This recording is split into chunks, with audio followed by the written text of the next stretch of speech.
Et si je tiens think tank a publié Nouveau cycle de transformation technologique. Les coûts économiques en seraient trop La élevés. dynastie des Ming datant de plus de 500 ans. Du Hebei remonte à plus de 2000 ans.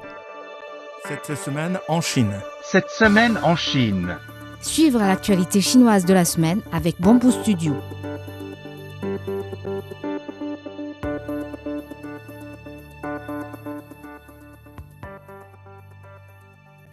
La Chine a annoncé vendredi dernier qu'elle modifierait les remboursements de taxes à l'exportation pour une série de produits, notamment les produits photovoltaïques et les batteries. Les remboursements de la taxe sur la valeur ajoutée à l'exportation des produits photovoltaïques seraient supprimés à compter du 1er avril 2026. En outre, le taux de remboursement des taxes à l'exportation pour la taxe sur la valeur ajoutée des batteries sera réduit de 9% à 6% à compter du 1er avril 2026, puis supprimé le 1er janvier 2027 selon l'annonce. L'équipage de Shenzhou 21 à bord de la station spatiale chinoise Tiangong a récemment mené à bien une série d'exercices d'entraînement en orbite et d'expériences scientifiques avancées clés. Un reportage vidéo diffusé dimanche soir par China Media Group montre des exercices complets menés par les astronautes la semaine dernière, notamment des rendez-vous et des amarrages télécommandés, des procédures de secours médicaux et des entraînements à l'évacuation d'urgence. Ces activités visent à améliorer les compétences opérationnelles et les capacités d'intervention d'urgence de l'équipage pendant son séjour de longue durée en orbite. La production et les ventes automobiles chinoises ont toutes deux dépassé les 34 millions d'unités l'année dernière, établissant un nouveau record selon les données du secteur publiées mercredi.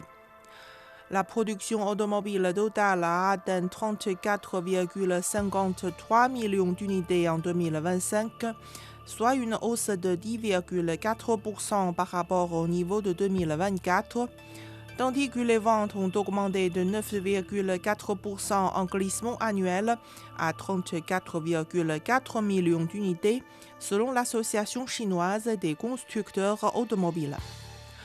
La production et les ventes d'automobiles chinoises sont restées en tête au niveau mondial pour la 17e année consécutive, a noté l'association. La production et les ventes sont restées supérieures à 30 millions d'unités pour la 3e année consécutive. Volkswagen a livré 2,69 millions de véhicules sur le marché chinois l'année dernière, ce qui représente environ 30% de ses livraisons mondiales totales au cours de cette période. Toujours en 2025, l'entreprise a vendu 2,57 millions de véhicules à carburant en Chine et lancé une série de véhicules électrifiés et connectés intelligents de nouvelle génération. En 2026, le groupe Volkswagen lancera plus de 20 modèles entièrement électriques, hybrides rechargeables et à autonomie prolongée sur le marché chinois. Ces modèles sont équipés de technologies avancées en matière de batterie et d'électrification, de connectivité intelligente et de systèmes d'aide à la conduite. L'entreprise chinoise des lunettes AR Rayneo a annoncé une nouvelle levée de fonds de plus d'1 milliard de yuans.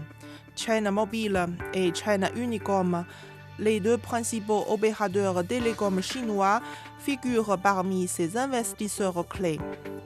Il s'agit de la première incursion des opérateurs de télécommunications dans le secteur des lunettes de réalité augmentée, une opération hautement stratégique.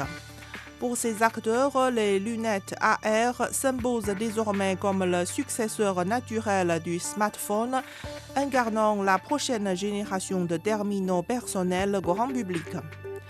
L'entreprise chinoise, fondée en 2021, affiche une croissance internationale soutenue. Ses ventes à l'étranger ont été multipliées par 3,8 en un an en 2025 et elle s'est même hissée au troisième trimestre 2025 en tête du marché mondial des lunettes AR intelligentes avec 24% de part de marché. Aujourd'hui, l'international représente plus de 30% de l'activité de l'entreprise et cette part devrait dépasser les 50% d'ici 2026. Hangzhou, capitale de la province chinoise du Zhejiang, a été sélectionnée comme l'une des 20 villes zéro déchet par le Conseil consultatif du secrétaire général des Nations Unies sur le zéro déchet.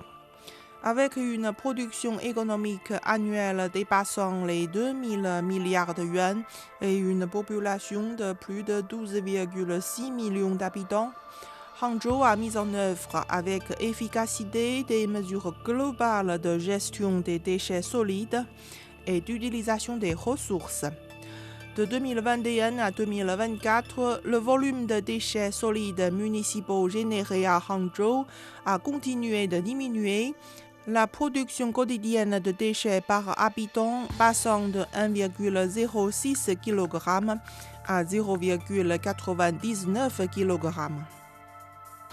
Une équipe archéologique conjointe sino-kenyane a mis au jour pour la première fois des outils en pierre dotés d'une technologie de lame datant du paléolithique moyen à supérieur sur le site du lac Bogoria au Kenya.